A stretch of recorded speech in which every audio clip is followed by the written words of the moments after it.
Olá, o convidado de hoje para esta conversa no Memorial é graduado em Direito pela Universidade Federal do Rio Grande do Norte, 4 mandatos de deputado estadual, deputado federal constituinte, conselheiro do Tribunal de Contas do Estado.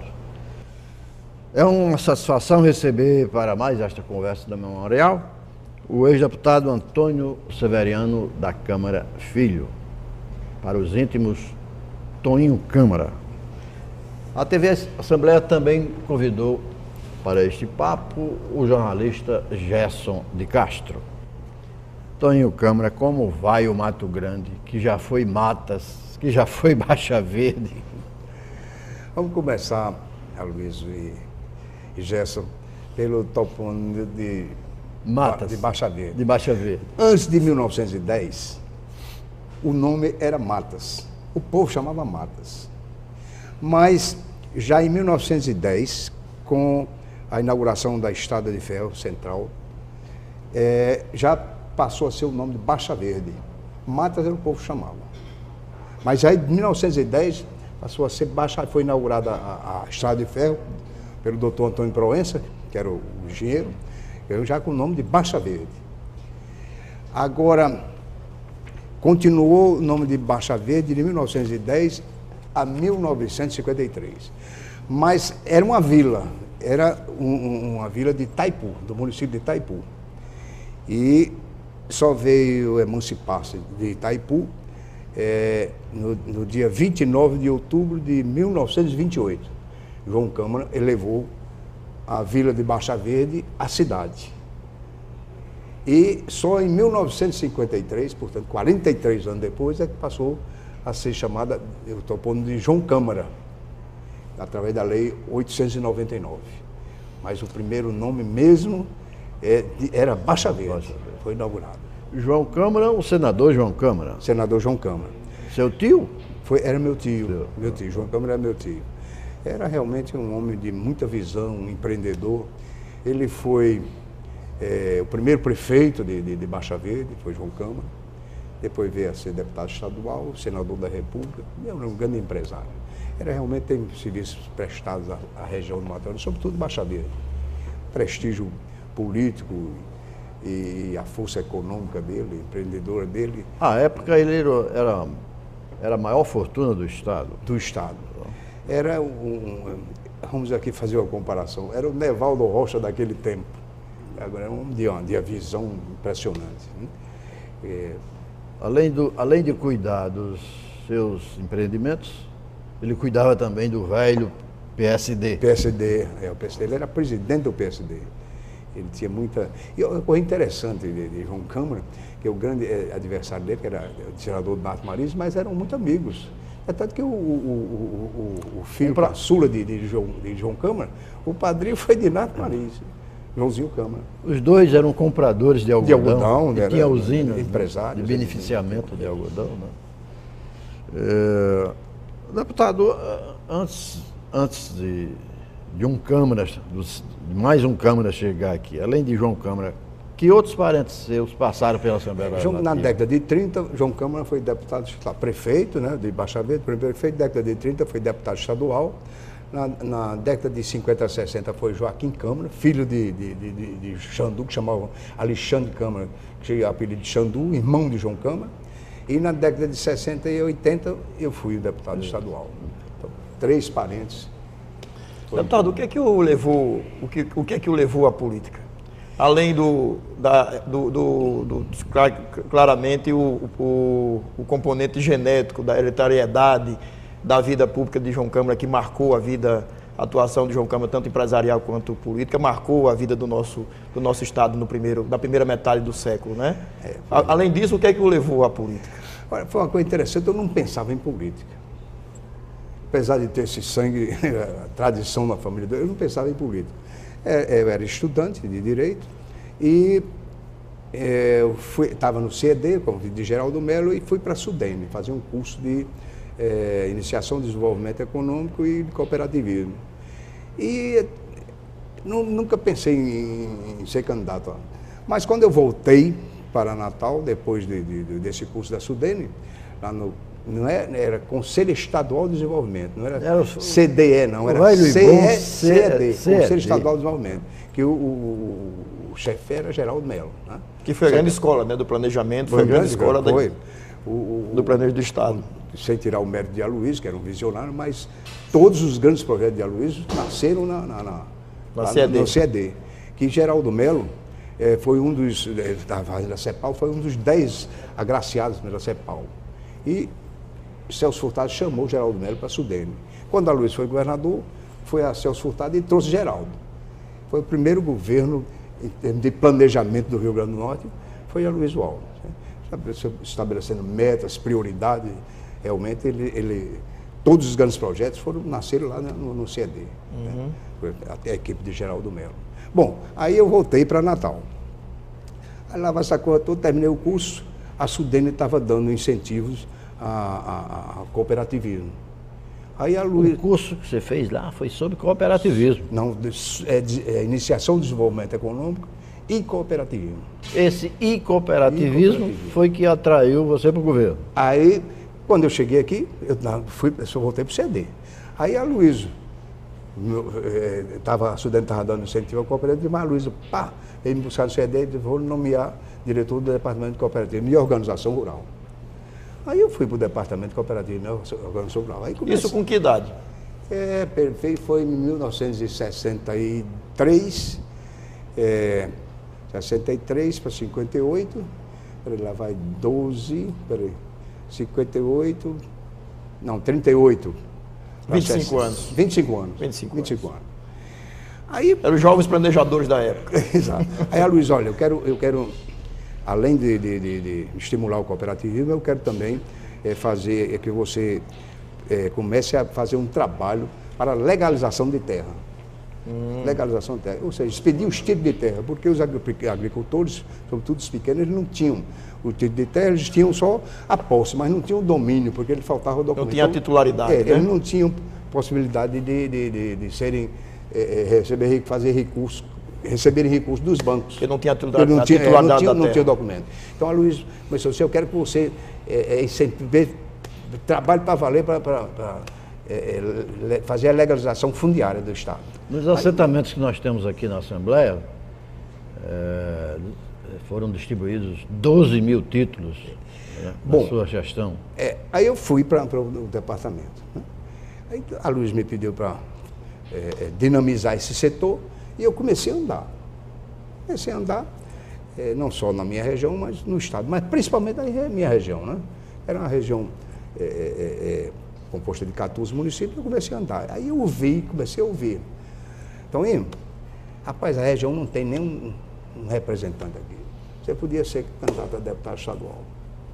Eu, a princípio, nem liguei o negócio. Aí, meu pai tinha sido prefeito do município de Touros. E era um homem popular, muito querido lá. E eu comecei a sentir no povo o prestígio e o carinho que o povo tinha para o meu pai.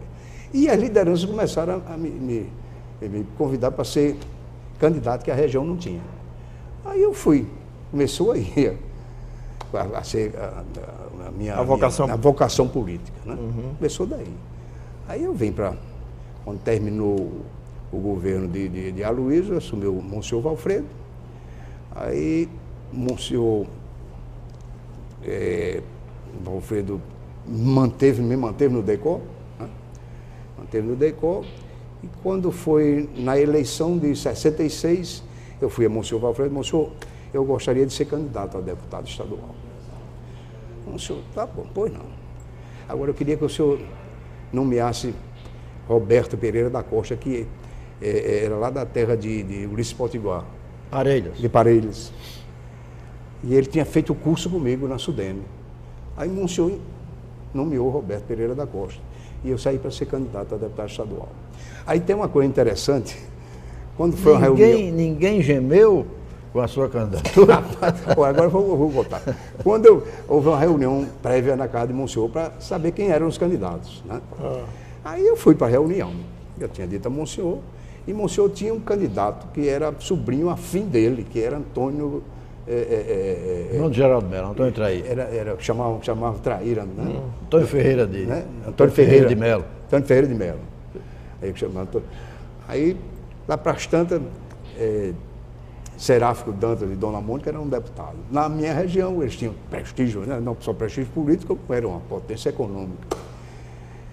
Aí, o senhor, olha, a gente gosta muito de Toninho, mas Toninho não tem possibilidade de ser eleito. E pode atrapalhar a gente. Monsenhor, homem, deixa o menino ser candidato. A região precisa, não tem nenhum representante na região. Aí Seráfico, mas, Monsenhor, isso não pode atrapalhar a gente, não. Vamos fazer o seguinte, vamos acabar essa...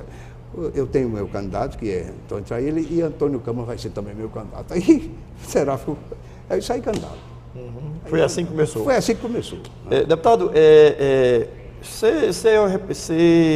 ser o executor, o coordenador de um órgão com a missão de legalizar a terra, num período tão conturbado da política brasileira, que foi os anos 60, os anos pré-Revolução 64, foi trabalhoso? Foi, deu um trabalho. Ali as camponesas já andavam por aqui, não? Porque tem uma coisa interessante, o CED era chamado Moscouzinho. Pronto, Moscouzinho. Começou. Moscouzinho, começou aí, né? Ou então era o Celcinho Furtado. Então esse nome lá eu já tinha já tinha certo estigma de esquerda. Mas aí a gente foi levando com jeito, né? E graças a Deus deu tudo certo. Eu tive ele distribuindo títulos de terra. Agradando os pequenos proprietários rurais. Não só na minha região, mas no estado todo. Né? Qual foi pacificando. Pacificando. Qual foi a sua primeira votação? A sua primeira eleição, quantos votos? Foi 4.400. Uma boa votação. 4.437 votos. Aliás, aqui tem uma curiosidade que eu registrei e faço questão de levar adiante. Isso representou, Gerson, 1,5% dos votos válidos, essa votação dele, né? E num quociente de 288 mil votos. Para um menino vindo do Moscouzinho. O mais votado na eleição de Toninho foi Seráfico Dantas, que já era uma liderança, né? 8 mil votos. Toninho teve 4.437. Em 2014, o mais votado foi Ricardo Mota, com 80 mil votos. Você veja como o quociente eleitoral disparou. A população cresceu, veio o voto eletrônico, todo mundo... A novidade, todo mundo querendo apertar lá no... Veja como, né? Avançou nesse tempo. Gerson, nessa minha primeira eleição, eram 40 deputados na Assembleia Legislativa. 40. Aí na segunda, de 1970, que eu fui, aí, 24, diminuiu. As previsões de Seráfico se confirmaram? O senhor atrapalhou alguém? Alguém não entrou? Não, foram eleitos. Seráfico foi o mais votado. Mas alguém dele dançou na região, não? Não. O senhor conseguiu entrar sem desalojar ninguém? Ninguém. O senhor entrou no MDB, né? Não. Já era... Não. Ainda era o MDB, não? Era Arena Verde. Arena Verde, perfeito. O primeiro mandato, depois é que ele filiou-se ao PMDB. Sim, perfeito. Com a cassação de Aloysio em 1969, em 70, aí nós fomos para o MDB. O MDB. Era comandado por Roberto Furtado, Pedro Lucena, Geraldo. Como era a convivência de Arena Vermelha, Arena Verde, no período logo após a Revolução, o golpe de 64? Como foi essa convivência na Assembleia Legislativa? 40 deputados... Duas bandas do mesmo partido, convivendo no mesmo partido. Havia um certo radicalismo na política do Estado, todo mundo sabe disso. Mas nós tínhamos uma boa convivência, companheiros mesmo no adversário, porque eu tive muita felicidade na minha vida política. Eu tive adversário, não tive um inimigo político. Eu tive 6 mandatos, 4 de estadual e 2 de federal. Eu não tenho um inimigo, não tive um inimigo. Eu tinha adversário político e eu me dava muito bem com todos, mas havia uma certa O próprio da época, né? Da época. Mas a gente tinha uma boa convivência, apesar disso, tinha uma boa convivência lá na Assembleia. Na legislatura anterior, que foi de Geraldo Queiroz, nós já tivemos a oportunidade de conversar com ele. A de Pedro Lucena também, né? Sim, Pedro Lucena também. Pedro Lucena. Foi a anterior, a legislatura anterior.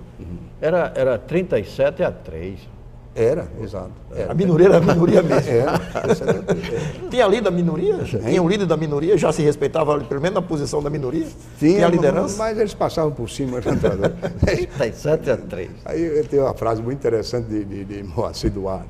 Aí eles, quando falaram Roberto Furtado, o Geraldo Queiroz, o Pedro Lucena, aí ele chamava assim, isso é o juiz esperneando, deixa o menino falar. Ou seja, sempre a minoria. Aliás, só para lembrar, deputado, a 49ª legislatura, Aderson Dutra, Antônio Ferreira de Melo, Antônio Rodrigues de Carvalho, Antônio Câmara, Asclepias Fernandes, Benevenuto Pereira, Boanerges Barbalho, Carlindo de Souza Dantas, Clóvis Mota, Dari Dantas, Edgar Montenegro, Ezequiel Ferreira de Souza, Assunção de Macedo, Diniz Câmara, Seráfico Dantas, Garibaldi Alves, pai, Geraldo Queiroz, Jocelyn Vilar, José da Silveira Pinto, acho que esse é de Apodi, né? De Apodi, Apodi.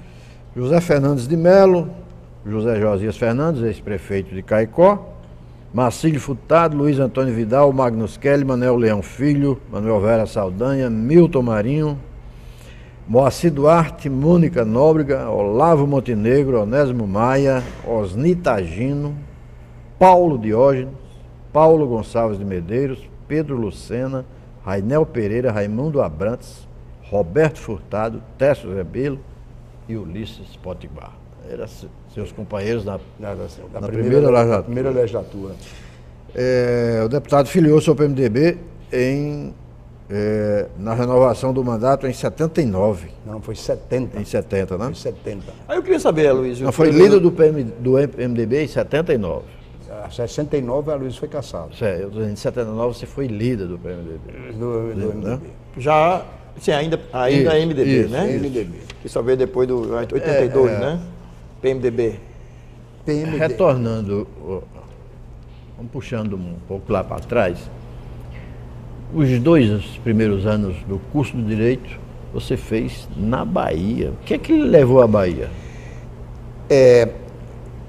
Eu era funcionário aqui da ANCAR, Associação Nordestina de Crédito e Assistência Rural. Aí meu primo, eu tinha uns parentes na Bahia, e esse meu parente, um tio afim, era empresário lá na Bahia, casado com a irmã do meu pai, a irmã de João Câmara, Doroteia Câmara. E meu primo veio passar aqui as férias. Aí então, você não quer ir para a Bahia, não? Aí eu disse, rapaz, eu estou aqui na Ancaça, eu disse, não tem problema não, você estuda lá comigo e você vai trabalhar, tem um emprego você lá na firma do meu pai. Você quer saber não, eu vou para a Bahia. Aí fui para a Bahia.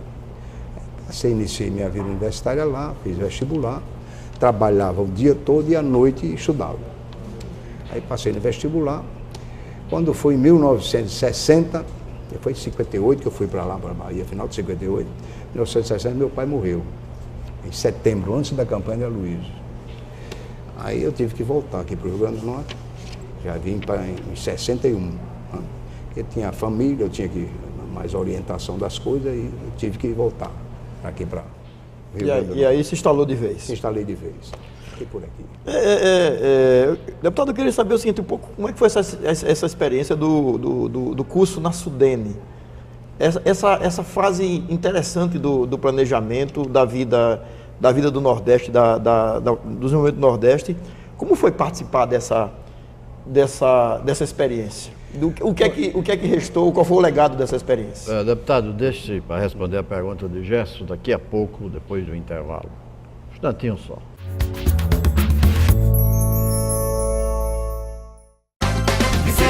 Barreiras com trabalho e educação. Ir além dos limites é a nossa vocação. Pai. Crescendo e aprendendo, fazendo com o coração. Em cada gesto um sonho, em cada um cidadão. Conheça a Vai de sua cidade. O Brasil adota a Convenção da ONU sobre os direitos das pessoas com deficiência. Meu filho tem síndrome de Down e, por experiência própria, vejo como é importante para ele estar incluído. É muito bom saber que ele tem direitos como qualquer outra pessoa e pode exigir respeito. Está na Constituição. As pessoas com deficiência podem conviver e influir. E o que é mais importante, elas querem participar.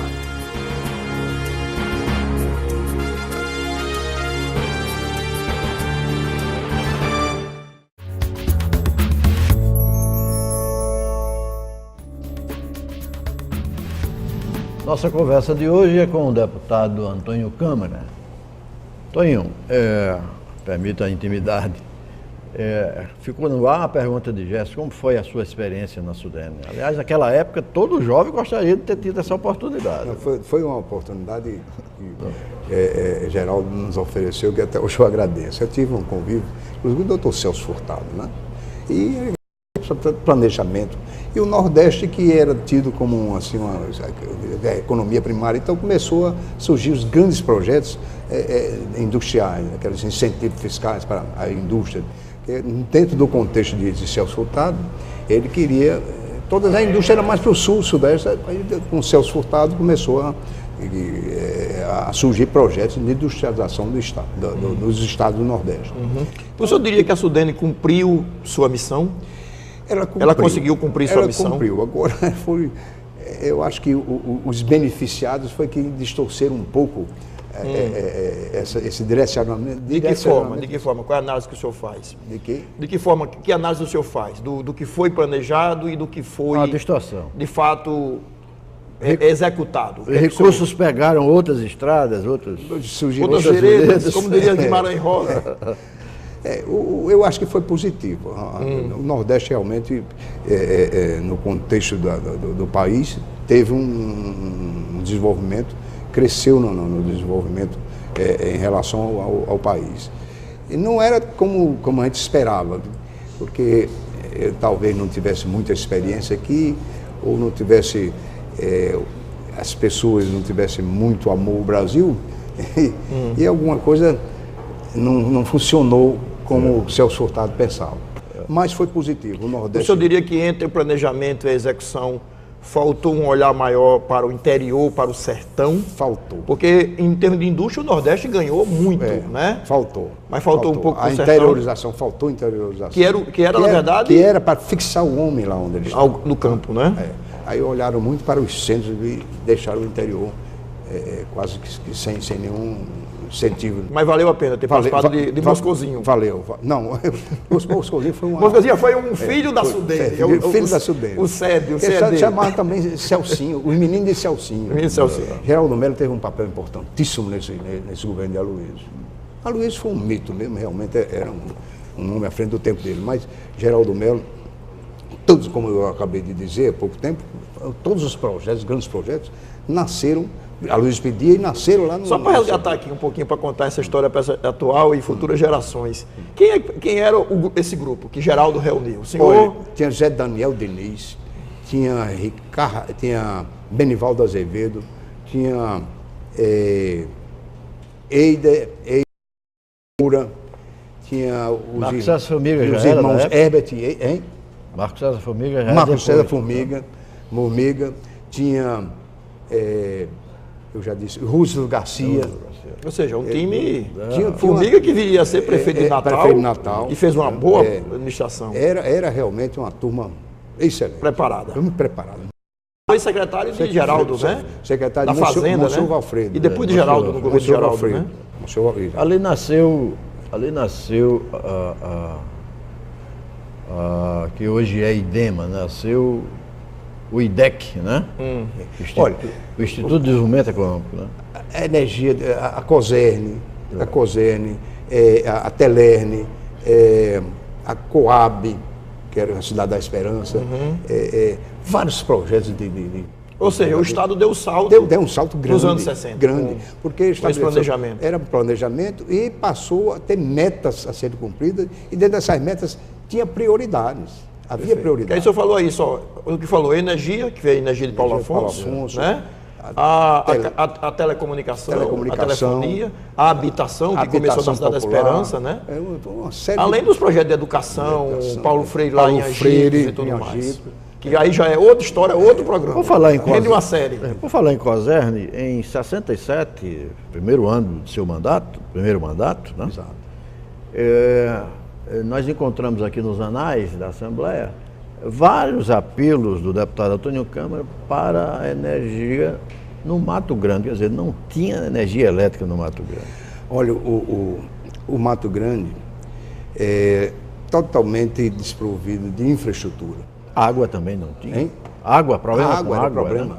Né? João Câmara era uma cidade polo, mas a região em si não tinha, olha, estrada, energia, água, nada. Ou seja, a infraestrutura muito deficitária. Eu não estou dizendo, naquele tempo a gente, MDB, né, a gente apenas fazia apelo, e nós não tínhamos. Né, Sim, mas apelo. cobrava também, né? E cobrava também. A energia de Paulo Afonso só veio chegar em João Câmara. Não é à toa que você teve 6 mandatos. Né?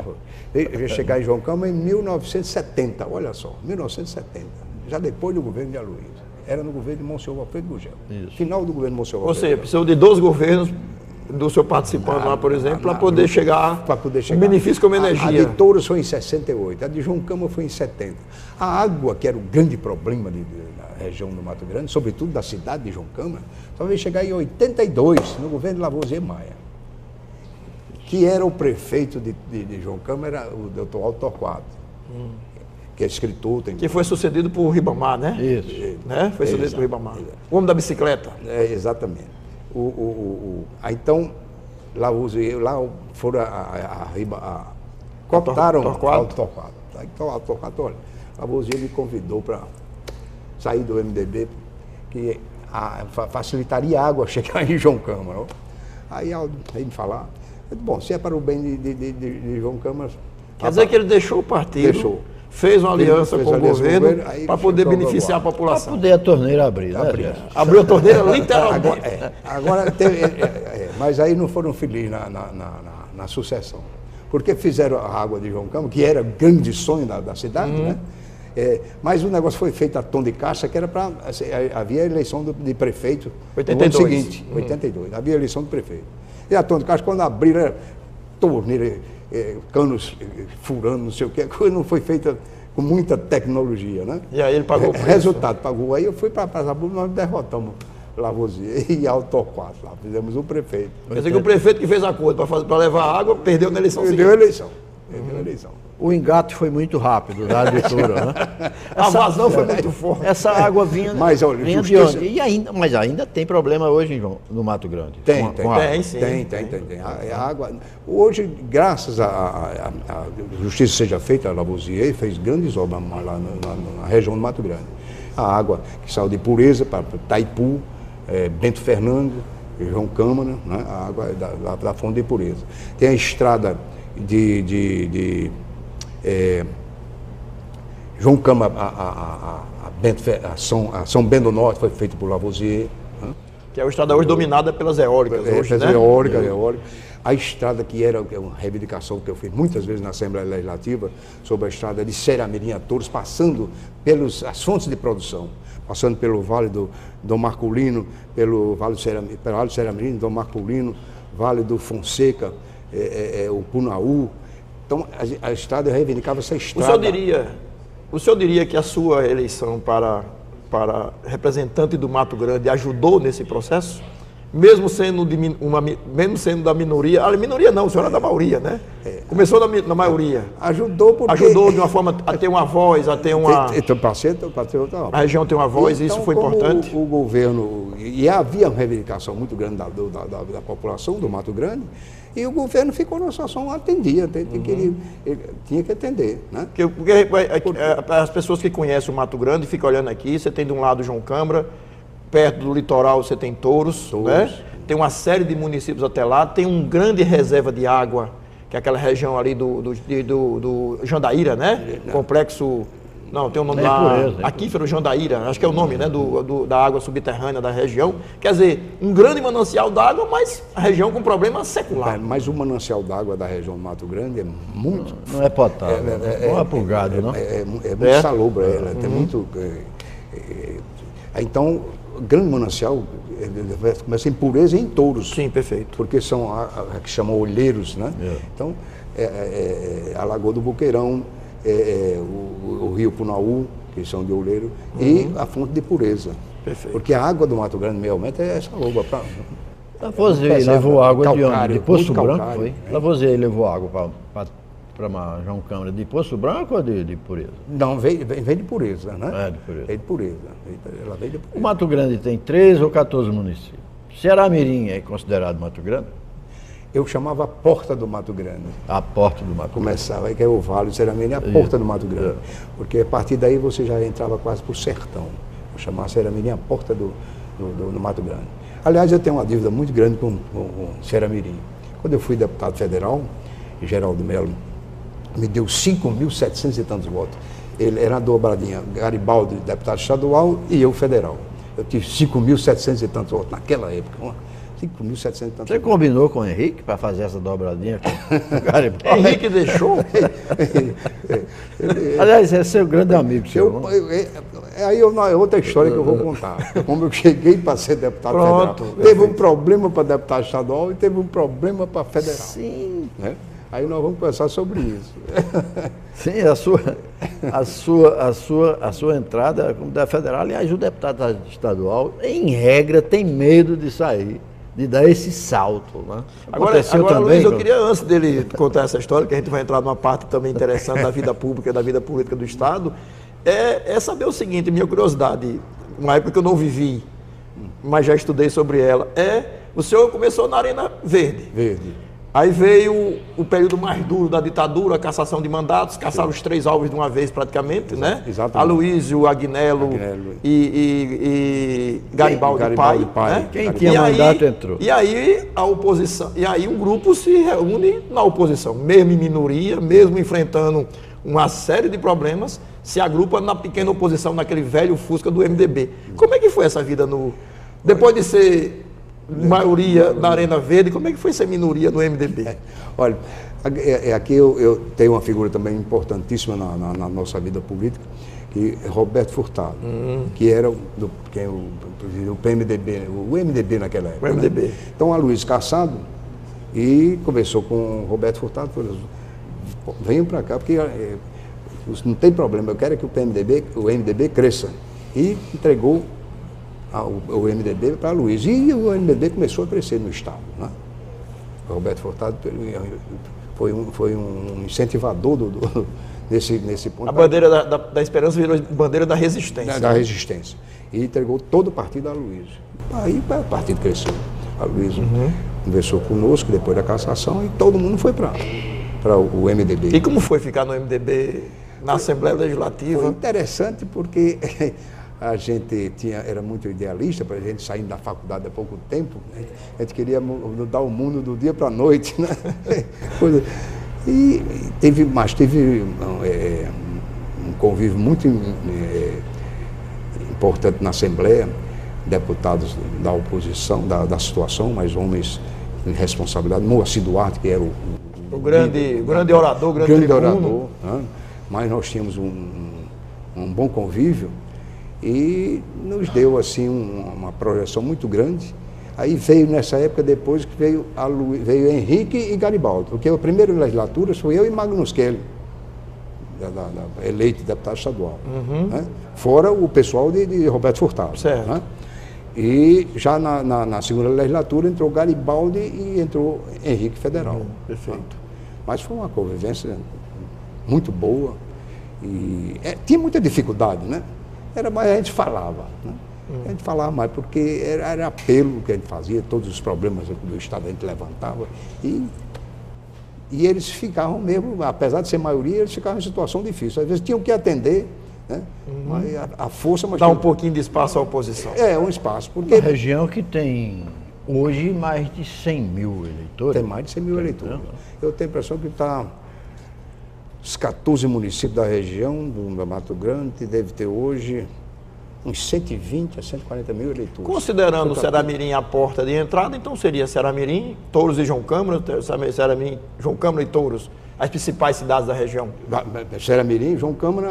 E Touros, né? João Câmara é a cidade polo da região do Mato Grande. Perfeito. Ceará-Mirim... A porta. A porta. E Touros, são as duas maiores cidades do Mato Grande, que eu chamava João Câmara e Touros. Perfeito. Onde eu tinha as maiores bases políticas. E meu pai tinha sido prefeito de Touros, na década de 50, né? E ele tinha gozava de muito prestígio na região. Antônio Severiano da Câmara. Porque Ele é o filho. A nossa propriedade ficava no município de Touros, já limite com Parazinho, que naquela época era João Câmara. Hoje Parazinho é município. Perfeito. Então meu pai, os negócios de meu pai era todo em João Câmara, que fica pertinho de João Câmara. E o lazer dele era em Touros. No Boqueirão, por ali? Lá na praia mesmo de Touros, na cidade de Touros. Praia. Quer dizer, que eu chamava o veraneio. Pronto. Então o trabalho dele, no fim do ano a gente ia para Touros. Né? E aí nós ficamos mantendo essa tradição. Até hoje a gente ainda tem essa casa, tá? Lá em Touros, por conta dos veraneios que o papai fazia. Mas o negócio dele todo era João Câmara. Estas fazendas pertenceram a seu pai, por herança chegaram até você e seus irmãos. Hoje são parques eólicos, não? Um é assentamento, o Angico Branco, eram 3.000 e tantos hectares, 3.200 hectares. São assentamentos, né? Foram vendidos ao governo federal. Essa outra, que já limite com Parazinho, né? Tem o Parque Eólico, foi vendida à iniciativa privada. O Angico Branco foi vendido ao governo federal e tem assentamentos. E essa nossa propriedade, que é limite com Parazinho, foi vendida à iniciativa privada. Que é o novo nicho de desenvolvimento do Mato Grande, que é a energia eólica, né? O Eldorado do em matéria de riqueza natural, o Mato Grande, em termos de vento, está bem abastecido. Pois é, essas propriedades adquiridas pelas próprias operadoras concessionárias da energia eólica. É uma coisa interessante o Mato Grande. As terras são maravilhosas, mas o problema sempre foi água. É tanto que quando a Luiz foi governador, trouxe aqui uma missão de Israel, mandou um pessoal técnico a Israel para... Isso nos anos 60, isso nos anos 60, a Luiz governador. Mandou uns técnicos para Israel e depois vieram os técnicos aqui no Rio Grande do Norte. A Luiz mandou fazer uma avaliação dessas terras. Então foram constatadas as melhores terras do Rio Grande do Norte. Não é que as outras tenham boas, não, mas tem as melhores que esses técnicos constataram, foi o Vale do Apodi, o Vale do Açu e as terras do Mato Grande. As terras melhores. Daí a Luiz começou a incentivar para que eu fizesse um trabalho de legalização fundiária. Daí começou esse projeto. Começou, né? esse projeto. Entendeu? Perfeito. Deputado, na sua passagem pela Assembleia, a gente nota que vários de seus apelos para a construção de estradas ligando a região, os municípios da região, só foram concretizados muitos anos depois. Ainda há deficiência do sistema rodoviário na região? Existe. Graças a Deus, quase todo o sistema rodoviário, os principais foram feitos. A estrada de Ceará-Mirim, Touros, foi no governo Monsenhor Valfredo. Aliás, Ceará-Mirim, João Câmara, foi feito no governo Monsenhor Valfredo Gurgel. Aí depois, a gente lutava muito pela estrada de Macau, também foi asfaltada. João Câmara, Macau. Que é a 406, né? Essa a BR-406. É BR-406, lutava muito. Depois veio a estrada de João Câmara para São Bento do Norte, passando por Parazinho, Pedra Grande, São Bento do Norte. Depois outra chegando em cima de Caiçara do Norte. Caiçara, que Caiçara é hoje, que era um distrito de São Bento, né? Certo, hoje é município. Hoje é município. Depois a estrada que nós recortamos também de muita importância para a região e deu um desenvolvimento enorme à região. Foi a estrada, a BR-101, que Dinarte lutou muito, essa é litorânea. E a estrada que eu falei aqui a vocês, que no governo Lavoisier, foi feita de Ceará-Mirim, passando pelas fontes de produção, pelos vales úmidos da região do Mato Grande. Perfeito. Né? Passando pelo Vale do Ceará-Mirim, passando pelo Vale do Marculino, pelo Vale do Punaú, pelo Vale do Fonseca, até chegar em Touros. Olha uma coisa curiosa que eu li uma vez, a história da BR-101 Sul, de transformar o trecho de Ceará-Mirim, né, saindo de Natal Norte até Touros, foi uma ideia de Dinarte. Dinarte não é isso? Quer dizer, lá atrás, 40 e poucos anos atrás, 50 anos atrás, um projeto de denominar a BR, porque as pessoas mais jovens podem até pensar que a BR-101 continua do outro lado norte e foi uma invenção nova. Não, é uma coisa do passado, né? Planejada no passado. Foi. E nós cobrávamos muito essa estrada, porque Dinácio levantou esse problema e nós, da oposição, cobrávamos muito na Assembleia. Que virou, na verdade, uma estrada de verdade depois que veio a BR-101 nova. Dinácio teve duas obras importantes no governo de Dinácio. Primeiro, Deixa essas obras para após o nosso intervalo. Há um tempo, olha.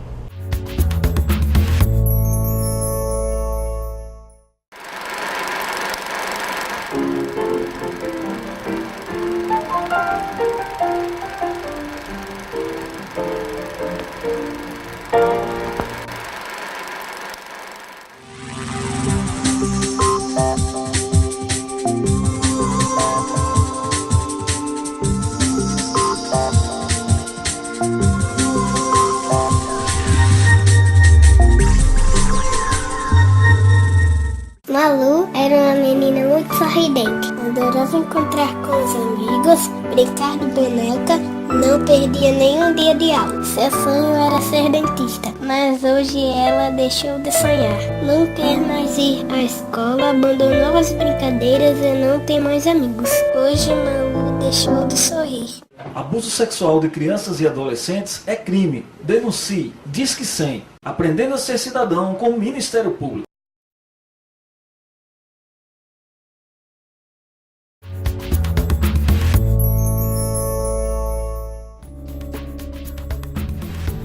Voltamos com o terceiro e último bloco. No intervalo ficou uma pergunta para o deputado Antônio Câmara. Quais foram as grandes obras de Dinarte Mariz? Foi a universidade, né? E para a nossa região lá foi a BR-101. Foram as duas. A universidade imortalizou, né? Imortalizou. Apesar de ser um homem que não tinha muito estudo, mas essa é a grande obra que fica para sempre. Fica para né? sempre. Essa E a BR-101 para a nossa região foi um espetáculo. Que deu novo perfil, que dará um novo perfil à região. Eu sei, hoje o desenvolvimento de Maxaranguape, de Rio do Fogo, de São Miguel do Gostoso, tudo isso a gente deve... Da própria Touros, onde termina... Da própria Touros, onde termina a estrada, né? Aliás, onde começa... Começa a estrada, é 0 quilômetros. Aliás, não termina, começa. Ela começa em Touros. E tem lá até um marco, né? marco lá que foi feito pelo arquiteto... O Niemeyer, né? Niemeyer. Estão cuidando bem do marco zero lá? Não. Aliás, Touro, a gente estava no intervalo conversando, Touro parou um pouco, né? Parou. Ou andou menos do que o seu filho. Andou menos rápido do que o filho, né? São Miguel do Gostoso. Touros era em todo o Você sabe litoral. quantos municípios saíram de Touros? 7 municípios. São Miguel de Touros, que é São Miguel do Gostoso. Maxaranguape, Rio do Fogo, Pureza, São Miguel do Gostoso. Parazinho também? Parazinho, Pedra Grande, São Bento do Norte. Olha aí. E Caiçara. Tudo isso era Touros? Touros.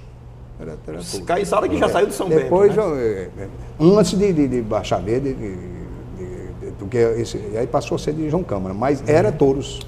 Era Touros. Mas os empreendimentos na área do turismo continuam chegando. Continuam chegando. Infelizmente, tem tido uma morosidade muito grande por conta de burocracia. Licenciamento ambiental. E sobretudo nesse aspecto aí. Tem sido um entravezinho. Touros tinha 3 grandes projetos. Um foi implantado, que esse de Cajueiro foi implantado, que é realmente um risoto espetacular. Um da Lagoa do Coelho não foi implantado, era também um investimento muito grande. Esse de 100 milhões de reais está encontrando dificuldade. E tem um também do pessoal de Almi Ferreira também, que também parou, que até aquele Lessa, que era o arquiteto Lessa lá do Paraná, que foi governador do Paraná, que era o arquiteto. Jaime Lerner. Jaime Lerner. Também para 3 grandes projetos de Touros. Eu acho que vai mais de R$1 bilhão esses 3 projetos. Mas quem conhece a região sabe que a região ainda vai cumprir sua vocação. Aquela região de Touros e São Miguel do Gostoso cumprirá a sua vocação. Eu tenho a impressão que sim. Mas olha, sim, a gente estava falando também das estradas, né? Certo, da interligação. Se ainda tinha alguma... Tem. Ainda precisa, por exemplo, a última estrada que a gente está reivindicando, desde a Assembleia, né? É a estrada que liga João Câmara a Pedra Preta. Porque Vilma, a outra estrada que a gente reivindicava muito era João Câmara Touros. Tem uma que são 30 e poucos quilômetros. 30 e poucos quilômetros. Não, 60 quilômetros. 60 quilômetros. A gente chamava a estrada de integração entre o litoral e o sertão. Que é o litoral de Touros com Baixa do Sertão. Perfeito. Essa estrada a gente lutou muito, saiu no governo de Vilma. Iniciou Garibaldi, poucos, 12 quilômetros. E Vilma concluiu, né? Concordou. Falta agora João Câmara, Pedra Preta. Pedra Preta. E essa estrada de Ceramirim a Touros, que foi Lavoisier, que eu disse a você que fez essa estrada, ela acabou-se e Vilma recuperou todinha. Essa que passava nas fontes de produção, não é a BR-101 pelo litoral. Essa estrada estava totalmente deteriorada no governo de Vilma, foi restaurada. Então, para a região do Mato Grande, em termos das cidades, só falta mesmo João Câmara. A feira de João Câmara ainda é aquela feira enorme? É muito grande ainda. Ainda congrega toda a região lá para... Muito grande. A João Câmara, como as estradas facilitaram a manutenção disso, né? A economia de João Câmara da região era quase primária, né? Era o algodão, o sisal, a pecuária. O algodão foi dizimado pelo bicudo, o sisal substituído pela fibra sintética. Né? E a pecuária também, devido a essas secas, essas coisas todas, foi... Então hoje é quase, a agricultura na região do Mato Grande é quase familiar. Você não vê grandes projetos empresariais na área... Há um episódio que não pode deixar de ser registrado. O deputado já tinha mandato na época. Como foi que você conviveu com aquela agonia dos abalos sísmicos lá de 86? Meu amigo... estava no diário já nessa época? Não estava. Até assim. O presidente da República veio aqui à região. Se abalou para vir aqui. Depois eu vou falar na economia, que vem a energia eólica, que deu outra dimensão. Outra dimensão. A região. Mas foi interessante. Eu estava na cidade. 1986, agosto de 86. Esses abalos vêm de muito tempo, João Câmara. Nunca parou de dar. Até o povo não chamava nem abalo, chamava estrondo. Os estrondos de João Câmara. Eu estava lá na cidade quando deu 4.3, ou 4.3 ou 4.6. É uma situação terrível. O maior foi 5.3. Isso foi em agosto, no ano da minha segunda eleição. É um corre, pânico, entendeu? Bom, passou essa coisa toda, começaram a vir geólogos e cientistas de todo o mundo inteiro. Quando foi 30 de novembro, meus filhos estavam lá em João Câmara, e o sobrinho até numa festa. E eu estava naquele chácara, no 16º andar. Deu 5.1, que danificou muito a cidade. Aí, rapaz, 400 casas atingidas. Olha, eu pensei que João Câmara não ia se acabar. Inclusive, saiu uns 40% da população, foi embora. Eu digo, pronto, João Câmara não se recupera mais. Para minha surpresa, graças a Deus, hoje João Câmara é um centro comercial enorme. Né? A economia primária quase que foi dizimada, vai familiar. Mas essa energia eólica, depois nós vamos falar nisso, né? Deu outra dimensão. Né? Mas foi bem. Aí, 5.1 em novembro, saiu muita gente da cidade. Aí era todo mundo naquelas barracas, aquele negócio todo. E eu fui a Sarney. O Múncio Lucena, que o prefeito era Ribamar, entra em contato também com a presidência da República, pedindo para ajudar na reconstrução da cidade. E eu fui a Sarney, né? E o presidente marcou um dia e veio aqui a João Câmara. E ajudou muito lá, através do batalhão de engenharia, foi que recuperou muito a cidade já com essas casas recuperadas já com construções antissísmicas, né? Porque nós não tínhamos nenhuma tradição, não só no Rio Grande do Norte, aqui nós não tínhamos a telha apareceu com aquele, né? Como de taipa. Ficar na ripa, né? A telha ficou com a saliência, a fabricação das telhas, a antiga nossa casa de barro, e depois ela adaptada para novas necessidades. Eu sei que Sarney veio aqui e realmente foi uma ajuda muito grande, recuperou muita coisa da cidade. E depois veio um grande 88, né? Logo 2 anos depois veio mais um período... Mas nenhum com a intensidade do outro. Nenhum 4.6 foi em agosto de 80, e o 5.1. Tem dado 2, 3, Nunca mais chegou a 4. Perfeito. Agora você veja, um é produto do meio. Ele lá dá 2, 3, ele nem liga mais. E o epicentro é sempre ali, João. Ali, chamam a Falha de Samambaia. Entre João Câmara e Poço Branco, né? João Câmara, Poço Branco Mas já está por dentro. Pureza. Eu conheci mais da região do que eu. Detalhe, eu cobri. Trabalhei na região, eu gosto da região. Por falar em 88. Em 86, inclusive, Luiz, eu tinha deixado o diário e estava na Tribuna do Norte. Mas deixa eu lhe contar uma coisa. Até hoje eu tenho medo de morar em apartamento. Eu estava no 16º andar. Aí você mora em casa, realmente, né? Aí, isso é fruto da experiência? Ficou. Porque da conversa com o Sarney, quando o Sarney visitou a cidade com a gente lá, depois reuniu-se lá na casa do Monsenhor Lucena. E tinha aqueles geólogos lá da Petro, geólogo, né? Pessoal todo. O geofísico da UFRN. Da UFN, essa coisa. A Universidade de Brasília. Joaquim também, Ferreira, Mário Taqueia, uma turma toda aí que ajudou a conhecer o problema. Aí o Sarney perguntou, me diga uma coisa, a possibilidade de haver um abalo de proporções catastróficas, aquela linguagem muito técnica, presidente, não, porque aqui a placa tônica, não sei o quê, aquela linguagem técnica. Mas para o menino nascido na região. Mas não é impossível. E eu ouvindo, né? E eu não estava no 16º andar. E me diga, e se houver uma bala, pode atingir Natal? Eu disse, pode, presidente. Bem pertinho. Aí você desceu o edifício e foi embora para Capim Macio. Foi quando eu cheguei de Baixa Velha, depois dessa conversa de Sarney, eu não fico mais. Aí eu comprei um terreno e construí uma casa lá. A Luiz, é importante aqui, antes que a gente tenha o chego no final do programa, a gente pontuar um pouquinho da experiência, o que é que levou Antônio Câmara à Câmara Federal, né? Isso, ele foi deputado. Ele foi deputado Como é que o senhor virou deputado federal? Ele foi deputado constituinte. Essa é interessante, essa pergunta, viu? Porque eu já ia a várias remas para deputado estadual. Apesar de toda a eleição, eu crescia 2 mil votos. Foi 4 e pouco, depois 6, depois 8, 10, né? Mas era um sacrifício imenso, né? Para eu ser deputado estadual. Aí, o doutor Luiz me chama, disse, Antônio, continue fazendo sua campanha de deputado estadual, mas eu estou com 3 nomes, possivelmente serão meus candidatos a vice-governador. Não diga isso a ninguém. Eu continuei trabalhando, essa coisa toda. Aí, lá vai essa coisa toda, lá vem a vinculação. Não, aí Pedro Lucena era deputado federal, Dona Nevinha era suplente senadora, Eustáquio Lucena era deputado estadual aqui, João Lucena era vereador. Aí a Luiz me chama, Antônio, Pedro Lucena tem mais densidade do que você. Você vai ser... eu vou botar Pedro Lucena como candidato a vice-governador meu. Se o doutor Luiz faça a chapa que mais lhe convier, para lhe fortalecer. Agora você vai ser deputado federal. Eu, deputado federal, doutor Luiz?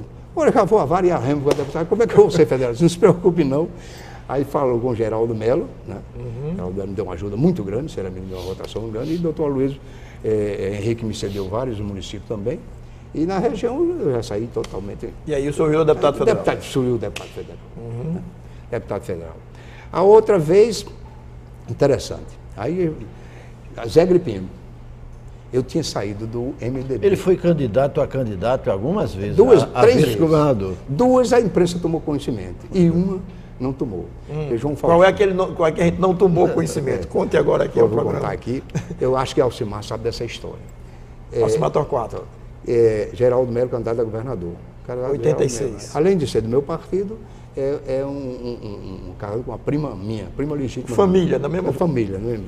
Dona Enólia é Câmara. É prima, Dona Enólia é prima de Antônio Câmara.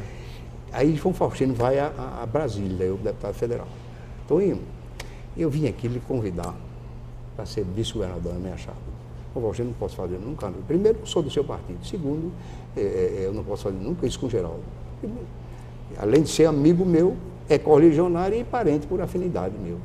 Eu quero agradecer a honra deles. Bom, isso aí a imprensa não tomou conhecimento. Interessante. Mas tem pessoa que é Alcimar Torquato sabe dessa história. Alguém dos Torquato sabe dessa história. E a segunda do vice-governador já contei de Aloysio. A terceira foi de Zé Gripino. É mais recente. Hein? A terceira é Zé Gripino. Zé Gripino. Nós fomos uma missão parlamentar no Panamá. E eu, lógico, eu era do MDB, mas tinha... A terceira foi em 90, essa história? Foi aqui naquele enfrentou Lavoisier. Ele perdeu Lavoisier e tentou buscar. Exatamente.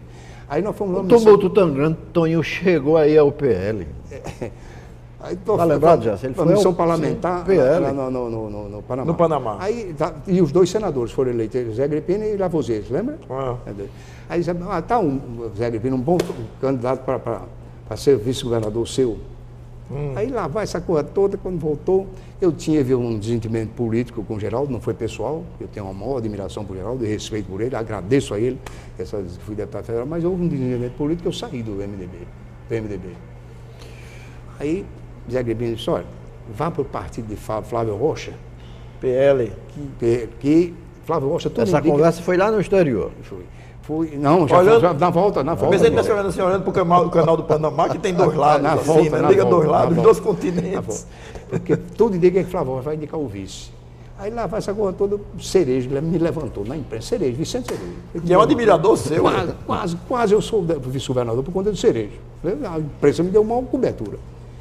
Mas aí lá veio, por causa da mesma história de Aloysio, pressão em cima de Zé Agripino, mas Toninho até ontem era presidente do PMDB, e ele ia ser vice-governador, e nós, né? Você que houve uma pressão muito grande de Zé Agripino veio, Toninho, e agora, eu sustento, mas aí me criar uma dificuldade. Não, senhor, não vim para o seu partido, para lhe criar dificuldade, não. Pode escolher achar para o seu banco familiar. Aí disse, você quer o quê? Eu disse, bom, se puder ser aí uma companhia de economia mista, ou uma secretaria de Estado, quando você for governador, ou Tribunal de Contas. Ele disse, eu não posso lhe oferecer nada agora, mas se eu for governador, e se aparecer uma vaga no tribunal, eu lhe dou. Foi assim que o senhor chegou? Foi desse jeito que eu cheguei. Deputado, o senhor disse aí, eu prestei atenção e fiquei pensando agora, o senhor disse aí que durante uma carreira política, aliás, brilhante a carreira política, o senhor foi deputado estadual, deputado federal, ocupou cargos públicos importantes, o senhor construiu, angariou adversários, mas nunca teve inimigos. O senhor acha que esse espírito de conciliação, dessa voz mansa, dessa experiência do Mato Grande, lhe ajudou na carreira política? Me ajudou muito. Eu sempre fui, sem falsa modéstia, muito equilibrado nas coisas. O senhor tem fama disso, apesar de ter vivido um período... Não é sabedoria, não. A pessoa, eu nasci com isso. Mas é uma coisa interessante, na minha campanha de deputado federal, eu senti o peso da responsabilidade e vou lhe explicar. Quando fui a primeira vez eleito deputado federal, aí, doutor Otto de Brito Gaia, que era diretor da Faculdade de Direito, eu votei em você. Múcio Ribeiro Dantas, eu votei em você. Doutor Mário Moacir Porto, votei em você. Menélio Pedro, votei em você. Eu digo, veja Nossa Senhora.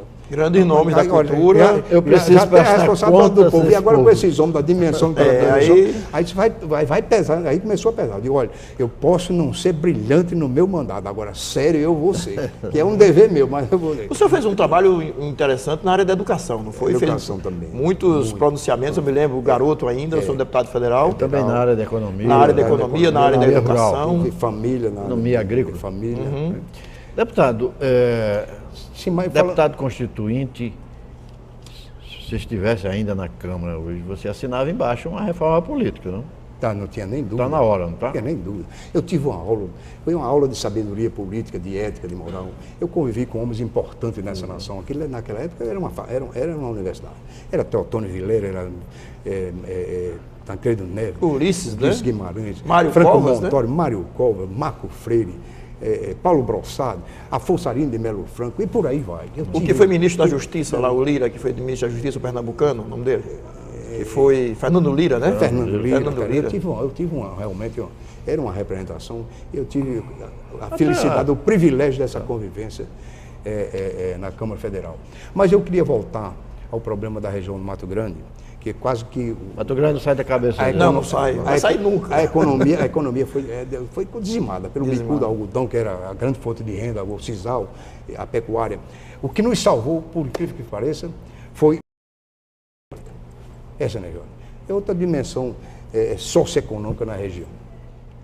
Você acha que hoje, em termos de ocupação de espaço, ela já está ocupando, né? Hoje tem parque eólico. O número de empregos não é tão grande. Não é tão grande. Por uma torre daquela, mas o royalty, né? Vai continuar a vida inteira, né? O royalty porque faz circular a riqueza. Imaginemos aí que o petróleo vai se esgotar em algumas décadas, ninguém sabe quando, e o royalty da energia eólica fica para sempre. Pois é, não vai faltar vento corrido terminar. O investimento na região, mais de 10 bilhões de reais em 5 anos, meu amigo. Agora, mudou a fisionomia socioeconômica. Deputado, além de ser um originário da região, o senhor é um profundo conhecedor dos problemas da região, o senhor que já debateu, trabalhou em cima disso. Os benefícios da energia eólica estão chegando à população do Mato Grande? Está chegando. Hoje, apesar de não ter oferecer muito emprego, mas já mudou muito a fisionomia socioeconômica da região por conta desses investimentos. É tanto que você hoje, a casa para alugar lá é uma dificuldade. É isso, um dos primeiros impactos foi na questão da oferta de moradias. Né? Nós estamos chegando ao final do programa, mas eu queria fazer a última pergunta ao deputado. O senhor gostou da experiência no Tribunal de Contas do Estado? Foi rica a experiência do Tribunal de Contas. Porque o Tribunal de Contas é o olho da sociedade na gestão pública. Ele não tem o poder de execução, ele apura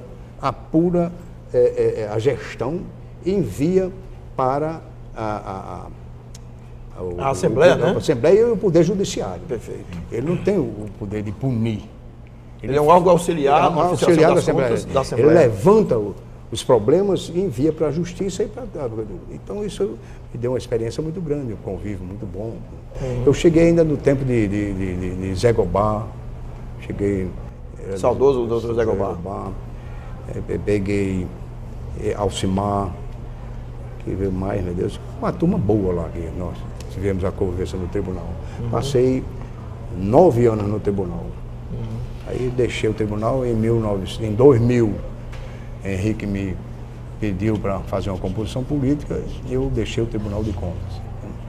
Aí deixei a política. Aí fui secretário de Estado no governo de Aloysio, secretário de Estado no governo de Monsenhor Alfredo e secretário de Estado no governo de Garibaldi Filho. Perfeito. E agora estou aposentado aqui, curtindo a vida e vendo aqui. E lutando pelo Mato Grande. Lutando ainda pelo Mato Grande. E para concluir, deputado, antes de agradecer a presença, né, honrosa aqui para nós, nós estamos gravando em pleno memorial do Poder Legislativo. O que é que achou da nossa expografia aqui? Olha, tem uma frase de um poeta que diz o seguinte, quem não respeita o seu passado, não preserva a sua história. Isso aqui é história. Eu não sou, talvez um dos mais humildes do jeito, mas aqui é uma história. Faz parte da sua história, inclusive. Isso aqui, eu acho que eu parabenizar quem teve essa ideia de fazer esse memorial. Isso é a vida do Estado. É como o Instituto Geográfico. Este seu depoimento vai ficar arquivado aqui também. A vida política do Rio Grande do Norte, que precisa ser preservada. Tem homens importantes aqui que passaram por essa casa, né? E esse encontro aqui, aliás, do qual eu tenho a honra de participar, Tonho Câmara, permita chamá-lo assim, porque é assim que o senhor é conhecido, tornou-se conhecido pela vida pública que o senhor teve e tem, esse depoimento aqui vai ficar para a história. No registro da TV Assembleia e do Memorial. Câmara, eu me lembro de uma frase de Zé Penha, que era um das lideranças lá de tudo. Olha, eu vou dizer que Antônio Câmara é uma beleza, viu? Porque, olha, um deputado federal que nunca passou de Toninho, não me esqueci. Muito obrigado, deputado Antônio Câmara, pela presença. Obrigado, Gesso, pela companhia. E até o nosso próximo encontro.